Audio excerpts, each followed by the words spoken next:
Because beyond the very comfortable for me,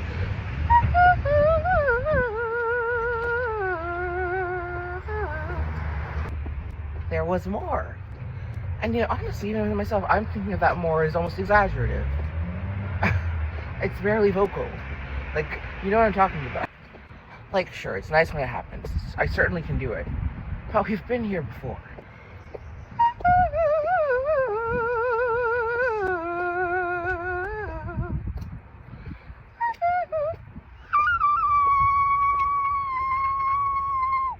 Why?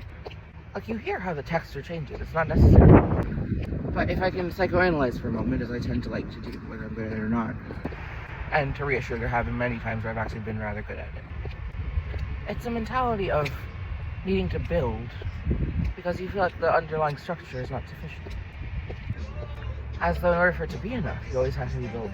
There's always something that will be insufficient or lacking, that it won't be enough. And remember also, we're not buildings, so we don't always have to go up and up and up. Like, we can just be standing, I guess I also struggle with the aspect of, in being able to do that from time to time, quite gloriously at times in fact, yet also very often, perhaps even just as often, bombing at it, or doing it in a very meh way. I'm left with the sensation, or sensibility, that at some point, maybe I can be masterful at that echelon, that inordinate echelon, upon already inordinate in terms of whatever range I have or whatever, in the tone and whatever power and potency I have as a vocalist. Instead of it being a permitted and assured sound, it's a pushed and pressed and insisted on sound. And making an impression more often than not, working toward that is much less conducive than we think to expression. Come to think, that makes me think of the German word Druck. Why?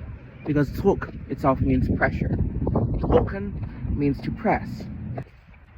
But Eindrucken means to impress. And Ausdrucken means to express. It might not be obvious to you, viewer, in fact it barely is even to me.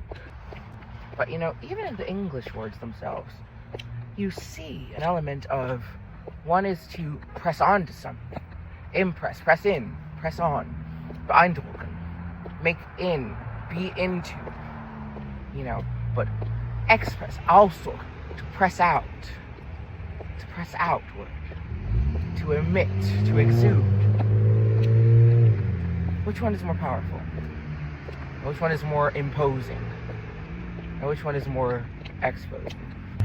Because to me, one veils and insists upon itself, and the other reveals and persists well beyond what it even intended. It was never produced in any recording, but you can rest assured that Maria Callas had second octave notes, as well as notes well into the sixth octave before, beyond what we've even heard. You can hear the lower end in her speaking voice, and as far as the upper end, her own colleagues and coaches literally discussed this. But you seldom never hear her beyond an E flat 6 or E. And we know that the F6, if you're not opera expert, like I'm not, you'd know that the F6 that is available of her is not correct. And this is Maria Callas we're talking about, okay? La Divina. I don't know why I try so often to be that woman. Not even Maria Callas, Callas, another MC, really, which you know all about. It's like, it's questionable whether she even is much of the time. She is. But always, I don't know. Maybe that's her thing. I mean, without doubt, she's doing that stuff, I suppose it'd be cool to have that, encompassed in my artistry as a trans woman, as someone who's entered this realm of being out of an existential need, away from one that felt much more cloaking. That'd be cool to kind of flourish in that way, express that way, expose myself in that way. Arguably would reveal truths often left untold. about the human experience, the female experience, even the male experience. Just everything sensual and rich. And the harder part is, in modicums, I've done that. I have done that. But, in having done that, why must I do it again? And again. And again, just to make sure it's there. And again. Just to make sure that was the real deal that one time. And again. And again. And again. You get it? Yeah. Must I say it again? Like, no, I surmise we get the point. More with that much effort and intentionality. And I don't want to call it intentionality, because it's not really like an embodied thing. It's more like a, obsessiveness, a fixation thing. With that much weight placed on it, it becomes much less impressive. Alongside much less expressive, because now it's a demonstrative validation of yourself rather than an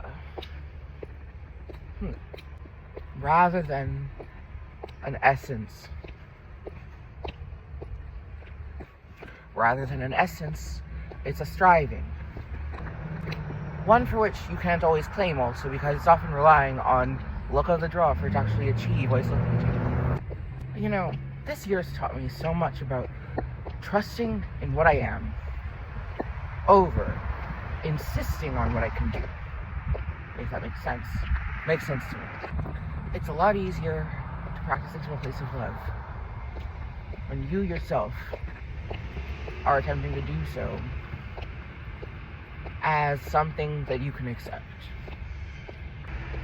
Though, yes, again, part of the issue here is I can do what I am so describing here as what I'd like to prove to people that is of my capacity, as though I haven't yet. I guess the greater question is not of can, but of the modal verb should. Or rather, the modal verb must. Must I do it? Not necessarily should. Must. Should implies, is it sensible? Must implies, is it necessary? Can I do it? Is it possible? Yes. Should I do it? Is it sensible? It very well could be. Must I do it? Probably not. But that's a whole risk you're banking on.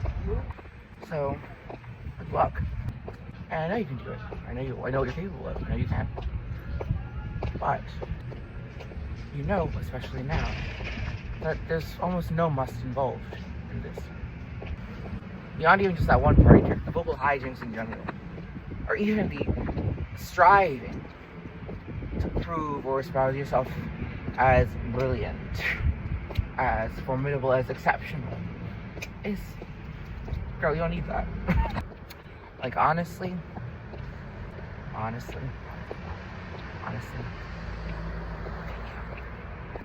and look at who you are, and look at all you've been through. Look at all you've done, and all you do, and all you seek to. Why in the hell would you need to prove your exceptionality to anybody in individual or collective fashion or form? Or to yourself? Again, it's a heart-to-heart to me and the camera and myself, yeah. Call me conceited, viewer. But you can't call me prevaricant. You can't call me a liar. I know my worth. As it turns out, it just gets to be a lot to defend. Maybe I shouldn't take it to be offensive. And the wordplay aside, better yet, maybe to be consistent, it needn't be insisted upon. Nourris-toi pour penser. Écoute, meuf. And it's not about playing it safe, it's about playing it sensibly. Just because there's risk involved doesn't mean you're to gain.